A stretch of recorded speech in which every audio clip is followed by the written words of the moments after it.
G'day guys, Jamie from Tokyo Motorsports here. Today's tune is this 2023 Nissan Z.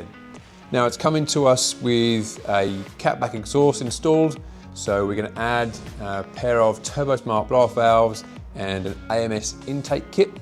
Usually this stuff would get fitted in the workshop before it comes to me in the dyno, but today the boys are all busy in the workshop, so I'll be fitting these parts myself, after which I'll be putting it on the dyno and tuning it up with ECU Tech software. Now I've done a couple of these before, they're relatively straightforward, there's some really good gains in peak torque to be had, so yeah, let's get into it.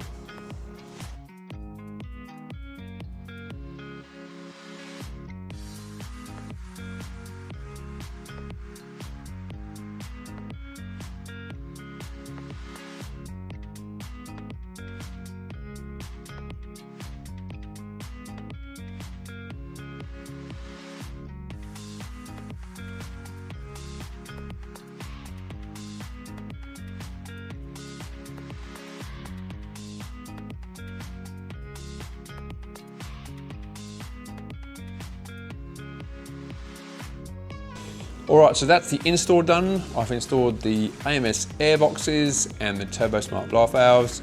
It was fiddly, a fair bit more fiddly than I was expecting.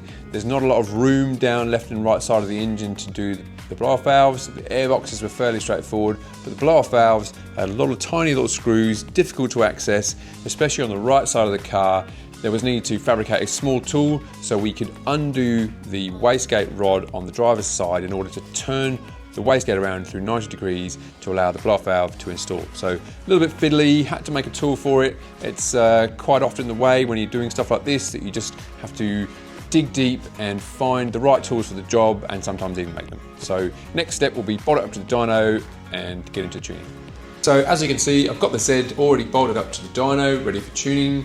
I'm going to plug my laptop in, open up the software. I've written a base file for this car already, so I'm going to flash that in. I've also factored in the replacement MAF tubes. So the original MAF tubes were 64mm in diameter and the new ones are 67.5. So it's quite easy to work out the area of the tube, and I can adjust the mass scaler just to get started in the right spot because I know that they're bigger tubes. It's going to make a big difference to the tune. I'm going to start there. It might not be perfect, but it's a good place to start. Alright, so I'm a fair way through the tune. I've had to put a fair bit of effort into scaling the MAF tubes. Now these things run in closed loop all the time, so it's important to try and dial out any fuel trims that are being logged so that you know you've got your MAF scalers exactly where you want them.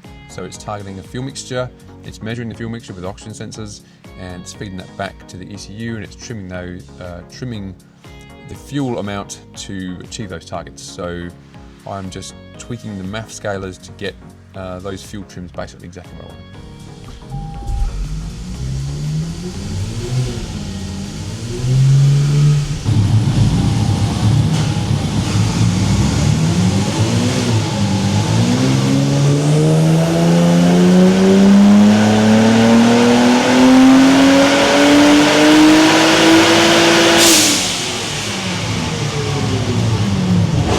Done with it now. I've used the ECU Tech Racerom boost controller strategy to tune the boost.